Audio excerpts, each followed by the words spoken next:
Jeremiah 31. At that time, declares the Lord, I will be the God of all families of Israel, and they will be my people. This is what the Lord says. The people who survive the sword will find favor in the wilderness. I will come to rest. I will come to give rest to Israel. The Lord appeared to us in the past, saying, I have loved you with an everlasting love. I have drawn you with unfailing kindness. I will build you up again, and you, Virgin Israel, will be rebuilt. Again you will take up your timbrels and go out to dance with the joyful. Again you will plant vineyards on the hills of Samaria. The farmers will plant them and enjoy their fruit. There will be a day when the watchmen cry out on the hills of Ephraim, Come, let us go up to Zion, the Lord our God. This is what the Lord says. Sing with joy for Jacob, shout for the foremost of the nations, make your praises heard, and say, Lord, save your people, the remnant of Israel. See, I will bring them from the land of the north, and gather them from the ends of the earth. Among them will be the blind and the lame, expectant mothers and women in labor. A great throng will return. They will come with weeping, and they will pray as I bring them back. I will lead them beside streams of water on the path where they will not stumble, because I am Israel's father, and Ephraim is my firstborn son. Hear the word of the Lord, you nations. Proclaim it in the distant coastlands. He who scattered Israel will gather them, and will watch over his flock like shepherd. For the Lord will deliver Jacob and redeem them from the hand of the stronger than they. They will come out and for joy in the heights of Zion. They will rejoice in the bounty of the Lord. The grain, the new wine, the olive oil, the young of the flock and herds. They will be like well-watered garden. They will sorrow no more. Then women will dance and be glad. Young men and old as well will turn their mourning into gladness. I will give them comfort and joy instead of sorrow. I will satisfy the priests with abundance, and my people will be filled with my bounty, declares the Lord. This is what the Lord says. A voice heard in Ramah mourning and great weeping, Rachel weeping for her children and refusing to be comforted because they are no more. This is what the Lord says. Restrain your voice from weeping and your eyes from tears, for your work will be rewarded, declares the Lord. They will return from the land of the enemy. So there is hope for your descendants, declares the Lord. Your children will return to their own land. I have surely heard Ephraim's moaning. You discipline me like an unruly calf, and I have been disciplined. Restore me, and I will return, because you are the Lord of my God.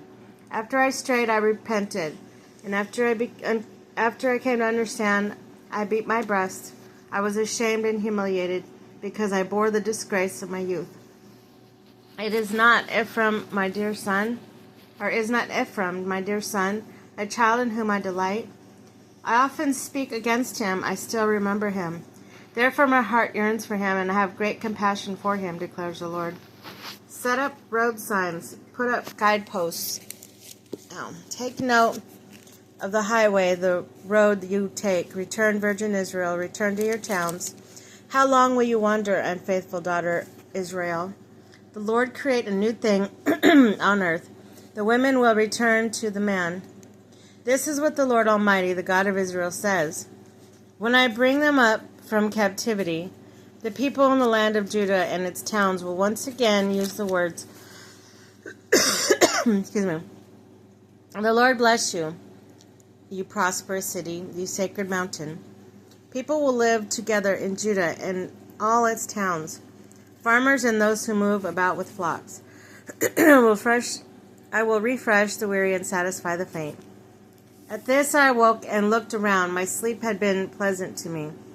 The days are coming, declares the Lord, when I will plant the kingdoms of Israel and Judah with the offspring of people and animals, just as I watched over them to uproot and tear down and overthrow, destroy and bring disaster.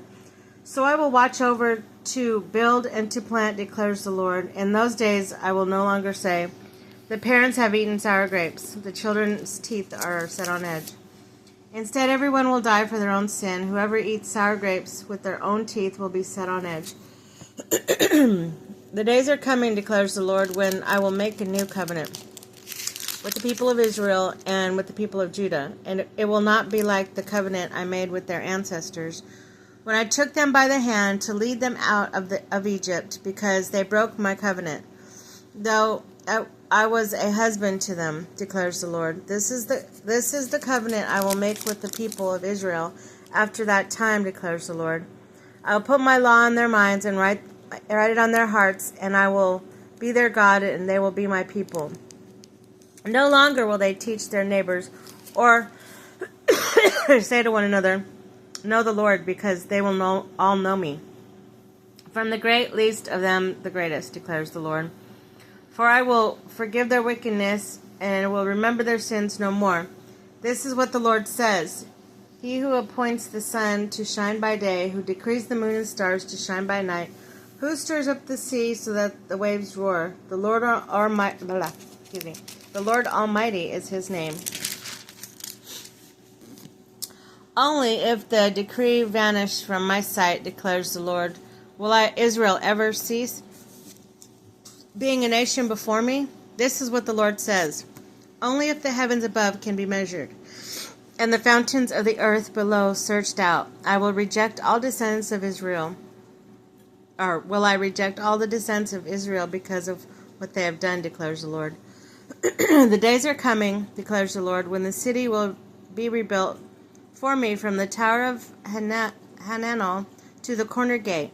The measuring line will stretch from there straight to the hill of Gareb, and then return to Goah, the whole valley where dead bodies and ashes are, and all the terraces out to the Kidron Valley on the east as far as the corner of the horse gate will be holy to the Lord. The city will never again be uprooted or demolished.